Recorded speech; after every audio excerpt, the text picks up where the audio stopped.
Hey, what's going on, ladies and gentlemen? It's Mano 777, and we're back inside of Destiny. We're here for your weekly reset video for Tuesday, August 23rd, 2016. We're going to be covering all the endgame content you can do in Destiny this week. We're coming up to Rise of Iron. We only have about 4 weeks left until Rise of Iron is going to be here. And again, we're going to be covering all the things you need to do to get your legendary marks, weapons, and things like that this week. So if you find something in this video to be enjoyable, a positive rating would be greatly appreciated. Hit that subscribe button for more Destiny and gaming content, as well as feel free to leave a comment down below. It lets me know that the content I am bringing to you is something that you find interesting. Let me know what you're looking for this week or anything else like that. So guys, with that, let's get started. First of all, we have your Nightfall Strike for this week. It is the Undying Mind with the modifiers of Void Burn, Berserk, Specialist, and Juggler. So you're going to want to make sure that you bring some kind of sniper rifle that's got Void. Another good idea is maybe to bring in Telesto, that is the Void Fusion Rifle. That's going to do a whole lot of damage here, especially with Specialist and Void Burn. Those two things together will cause a massive amount of damage. You definitely want to do that. I'd highly recommend bringing this a Void Sniper for at least the boss, so that you can fly through that. I'd also recommend bringing your Dark Drinker. That's going to make the boss area actually a little bit easier, especially when you're going to have lots of huge enemies that have a lot of life, like a lot of yellow bar enemies that spawn in. You can get a whole lot of super abilities from that.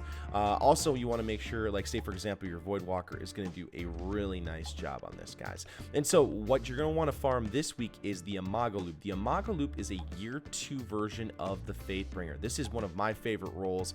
This is kind of like a Fatebringer. I call it the Fake Bringer. I have Spray and Play, which I wish this was outlaw, because then it would be a true year 2 Imago Loop, or a year 2 Fatebringer. It does have Firefly, which is one of the things you want to be looking for on that roll. So the other things that you can pick up this week, if you farm the Nightfall, is going to be the Mark of the Undying Mind, which is a mark for your Titan. It doesn't look very good, but the Imago Loop is what you're going to want to farm for this week, guys. So grab a couple players, farm for your Imago Loops. It should be a good week for that, guys. So next up, let's take a look at the Challenge of the Elders this week.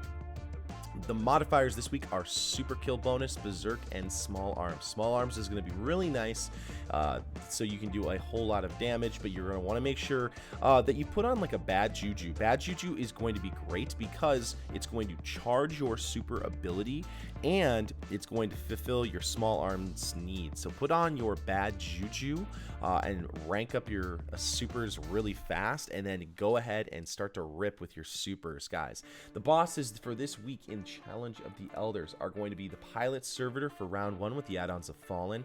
Round 2, it's going to be Psylocke the Defiled with the add-ons of Hive. Round 3 is going to be Val Arun with the add-ons of Cabal. Of course, if you want a Sterling Treasure package, you can always do the level 41 Prison of Elders. You can also do your weekly Crucible match, which this week it's doubles for those PvPers who really like doing 2v2 multiplayer modes. It has returned this week. You can get your legendary marks and Sterling Treasure packages from that. In addition, the other competitive multiplayer is going to be Freelance 6v6, which is a solo queue only ability and event, a mix of Control, Clash, and Rift. So I highly recommend for those people who are maybe wanting to try something new, maybe grab a partner and go do some doubles. Today's daily competitive multiplayer is Salvage.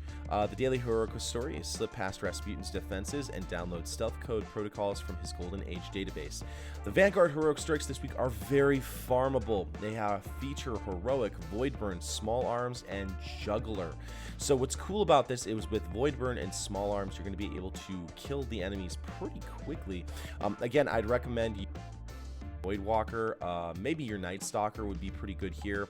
Juggler is going to make it so you maybe have to switch weapons from time to time, but with Void Burn and Small Arms on, it's going to be very, very farmable.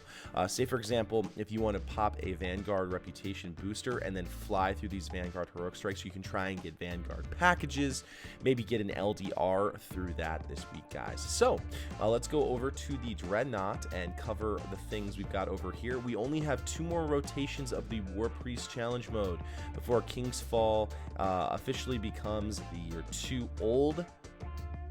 raid, and then we've got for the Warpriest challenge. If you don't know what that is, essentially when you're facing the Warpriest, no one can take the aura more than once. The brand of the initiate is what it's called. Basically just have people who know what they're doing hang out on one of the different plates and rotate people in and out if you have a person who's not comfortable doing it. If you have any questions, come check out my Twitch live streams. I help people do this stuff all the time. I carry people through the raid all the time. I would be glad to help you out and get your moments of triumph taken care of this week. So the Warpriest challenge will give you the rocket launcher. It will give you the machine gun as well as the sniper rifle.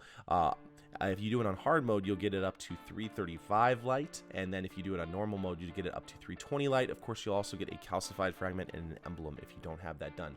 Finally, the tier 3 Court of Oryx boss for this week is Balwar. Balwar is the boss where essentially it's the wizard, where the entire area stays poisonous, and you have to kill, I believe it is acolytes that spawn in, and you have to kill them, and then they make pools of light, and the more you kill, the more you get a little bit of a buff to do damage to Balwar. So grab a couple people if you need to get that taken care of. That will give you artifacts up to 335 if you need to do that. So guys, that is your weekly reset video for Destiny on August 23rd, 2016. Again, if you like something in this video, a positive rating would be greatly appreciated. Hit that subscribe button, leave a comment down below, and again, check out my Twitch live streams. Again, I love gaming with you guys. I love helping people either complete the raid. If you need a black spindle, come over to my channel. I love doing those runs just really quickly and teaching people how to do those encounters. So guys, thank you so much for watching, and I'll see you next time in the universe of Destiny.